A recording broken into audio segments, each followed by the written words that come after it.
So good afternoon everyone. Good afternoon क्या, good afternoon ही हो गया क्या? चलो। सो लास्ट क्लास में क्या कुछ पढ़ रहे थे? लास्ट क्लास में हमने पढ़ रहे थे, हम होटल इंडस्ट्री के बारे में पढ़ रहे थे शायद। और होटल इंडस्ट्री के बारे में हमने सबसे पहली जो बात आपसे करी थी, वो क्या बात करी थी कि होटल के केस में रूम का रेंट अपने को यहाँ पे निकालना सीखना है। रूम का रेंट दो फैक्टर्स पे डिपेंड होगा। एक बात तो नंबर ऑफ रूम कितने बुक करे हैं और कितने दिन के लिए बुक किए हैं, दो फैक्टर साथ में कंसीडर करने पड़ेंगे। तो कंपोजिट कॉस्ट यूनिट जो है उसका नाम क्या कहलाएगा? अपना रूम डेज कहलाएगा। ठीक है। इसको कैलकुलेशन करने के लिए मैंने कहा था कि पूरे होटल की एनुअली कैलकुलेशन करना, एनुअली कैलकुलेशन करना। और ये कुछ स्टेप लगाए थे। फिर हमने एक क्वेश्चन भी किया था, 50 सिंगल रूम थे और एक डबल वाला भी किया था शायद। हमने सॉल्यूशन किया था, हमने डबल रूम वाला भी कर लिया था। यहाँ तक हमने अपनी बातों को कंप्लीट कर लिया था। ठीक है। चलिए जनाब, आज इसके आगे बढ़ेंगे हम थोड़ा सा। तो दो एग्जाम्पल हो गए थे हमारे होटल इंडस्ट्री का केस। फिर मैंने आपको शायद ये भी बताया था कि एग्जाम में 3 रूम आ सकते हैं या मैक्सिमम 4 रूम आ सकते हैं, इससे ज्यादा बड़े रूम अपने नहीं होंगे। ठीक है। तो नेक्स्ट पॉइंट लिखेगा, होटल इंडस्ट्री हमारी कंप्लीट हो गई है। चलिए जनाब, नेक्स्ट एग्जाम्पल लिखेगा एक और। लिखना शुरू करिए आज की क्लास यहाँ से। एक एग्जाम्पल और लिख लीजिएगा होटल वाले केस में, लास्ट एग्जाम्पल लिखिए जनाब। हमारे पास एक होटल है और होटल में जवानों, ये हमारा एक होटल है। ठीक है। इस होटल में बच्चों 3 तरह के रूम हैं। एक है सिंगल रूम है जो कि 40 है, डबल रूम है जो कि 30 है, और ट्रिपल रूम है।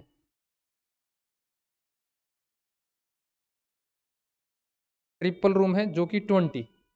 3 हमारे पास में इस होटल के अंदर रूम्स हैं। ओके, कुछ डेटा और देता हूं। ऑक्यूपेंसी लेवल कितने परसेंट बुक रहेंगे? Occupancy level 80%। पूरे होटल में 80% टाइम ही हमारे रूम है वो भरे रहते हैं। रूम का जो रेंट है 1:2:3, 1:2:3, ये रूम का रेंट है। 4 single room, double and triple room.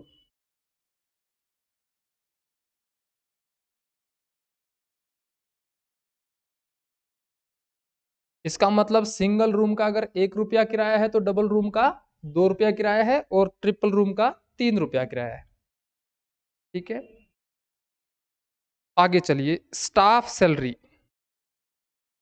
हमारे यहाँ पे होटल में काम करेगा स्टाफ, उसको हम देंगे 2,40,000 पर एनम।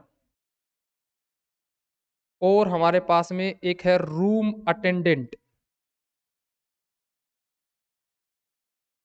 रूम अटेंडेंट उसको देते हैं ₹5 if room occupied, if room occupied per day. दूसरा बच्चों, लाइटिंग चार्जेज। लाइटिंग चार्जेस हैं ₹200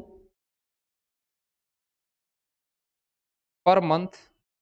ब्रैकेट में लिखना, based on room days, that is occupancy. ये लाइन एक समझानी मुझे आज आपको। प्रॉफिट जो कमाना है 20% ऑफ कॉस्ट। तो मैं आपसे जानना चाहता हूं, कैलकुलेट करिए रूम डेज, सॉरी कैलकुलेट करिए रूम रेंट।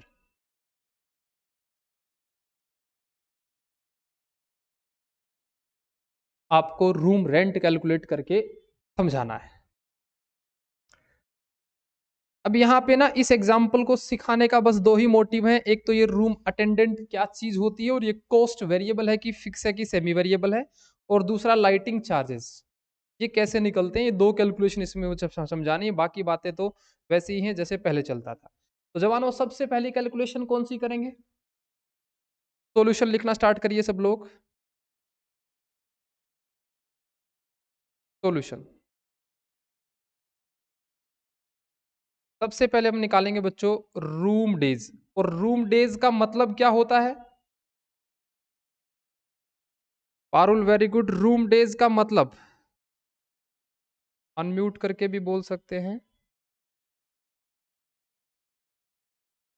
रूम डेज का मतलब है how many times we will receive the rent from our customers, है ना, कितनी बार हमको किराया मिलेगा। तो हम जानना चाहते हैं सिंगल रूम पूरी साल में हमको कितनी बार पैसा किराया दिलवाएगा। तो पता करते हैं एक एक रूम का। सबसे पहले single room, single room, single room है जवान हमारे पास 40 तो रूम है। एक महीने में 30 दिन होते हैं। जब क्वेश्चन कुछ नहीं देगा तो हम 30 डेज ही अज्यूम करेंगे।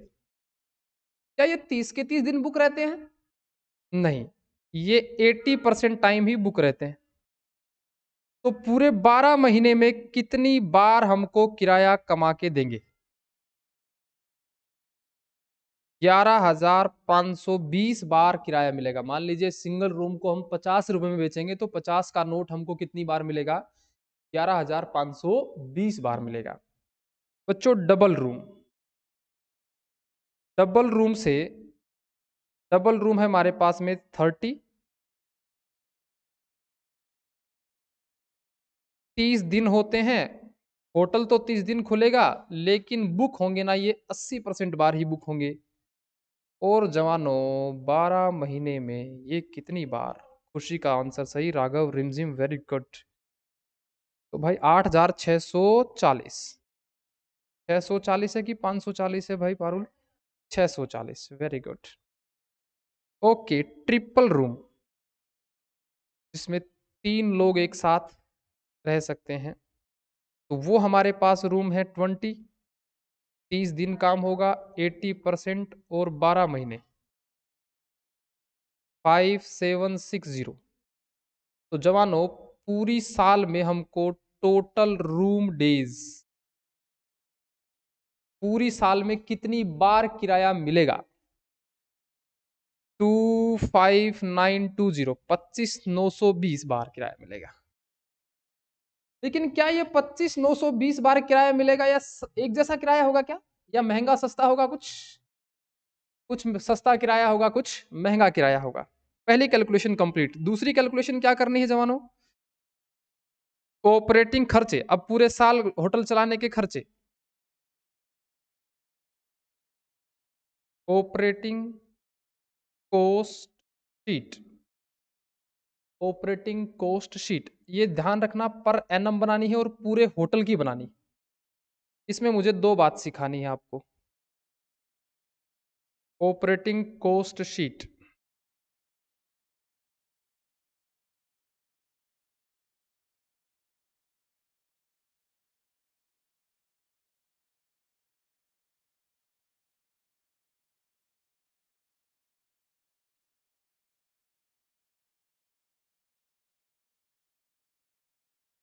Particulars, amount.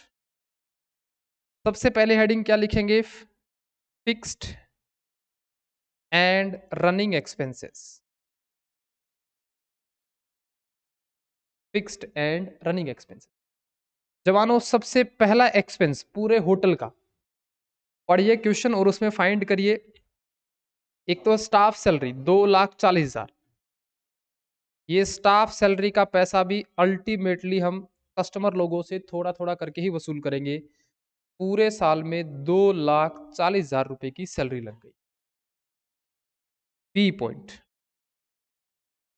सैलरी के बाद जवानों नेक्स्ट पॉइंट आता है रूम अटेंडेंट, रूम अटेंडेंट। यहां रुक जाएंगे एक बार।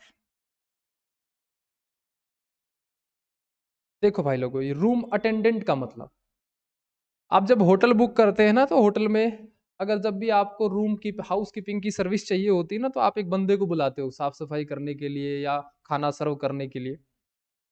तो हमने हमारे होटल में जो रूम अटेंडेंट रख रखे हैं ना, जो ग्राहक को रूम के अंदर जो सर्विसेज दे के आते हैं, खाना पहुंचाते हैं, साफ सफाई करा के आते हैं, तो उनको हम ना फिक्स सैलरी पे नहीं रखते।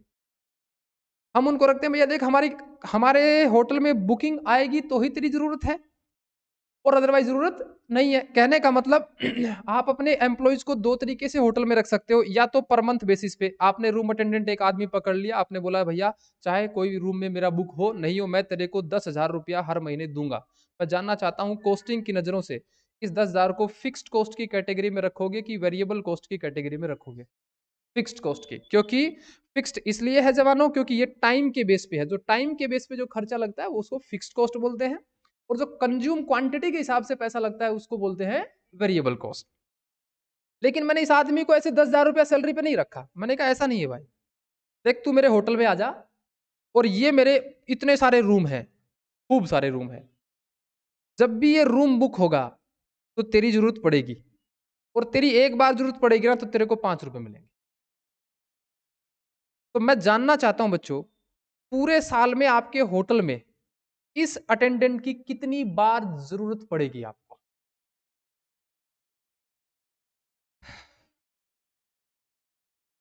हाँ, ये भी सही है आपकी बात। तो ऑनलाइन वाले बच्चे भी जवाब देंगे बच्चों। आपको ये रूम अटेंडेंट की जरूरत है, वो पूरे साल में कितनी बार पड़ेगी? क्या वो 25920 इतनी बार पड़ेगी क्या? यस मतलब सर। जितनी बार आपके रूम बुक होंगे उतनी बार ही हाउस कीपिंग की सर्विस आपको चाहिएगी। तो एक बार अगर बुक होता है रूम, तो इस आदमी को हम यस सर। बुलाते हैं, और एक बार के कितने रुपए देते हैं हम इसको? 5। तो बताइए बच्चों, अगर ये 25,920 बार इसको बुलाएंगे, सर क्या एक ही आदमी को बुलाएंगे क्या? मैं कहा नहीं, ऐसे 10-15 लोग होंगे हमारे पास, उन सबको हम एक बार बुलाने के कितने रुपए देते हैं? 5 रुपए। उन सब लोगों को पूरे साल में हम कितनी बार बुलाएंगे? 25,920 बार बुलाएंगे। एक बार बुलाने का खर्चा। कहने का मतलब ये कौन सी कॉस्ट हो गई है, वेरिएबल या फिक्स?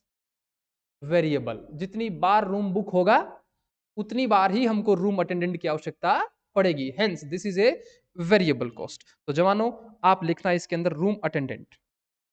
हमने कहा देखो भाई, 5 रुपए एक बार में लगेंगे, और टोटल हमको 25,920 बार इसकी जरूरत पड़ेगी। 129,600, 129,600, और ये हमारी वेरिएबल कॉस्ट। ठीक है, ओके जनाब, सी पॉइंट पे आ जाएंगे बच्चों। अब ये लाइट वाले पे भी रुकेंगे एक बार। Light charges. अब मैं आपसे एक बात पूछूंगा, पहले उसका जवाब देना, फिर आप लिखना। आप जब होटल बुक करते हैं, तो आजकल ना आपने कभी होटल वगैरह में अगर मान लीजिए आप गए हैं कभी, तो एक है ना आजकल स्मार्ट की ऐसे एटीएम कार्ड की तरह की होती है रूम की। जैसे ही आप वो ना रूम में घुसते हो ना, तो रूम के गेट के पीछे ही लगभग आप जैसे उसको प्लग में लगाते हो। एक मिनट भाई, थोड़ी लाइट चली गई है।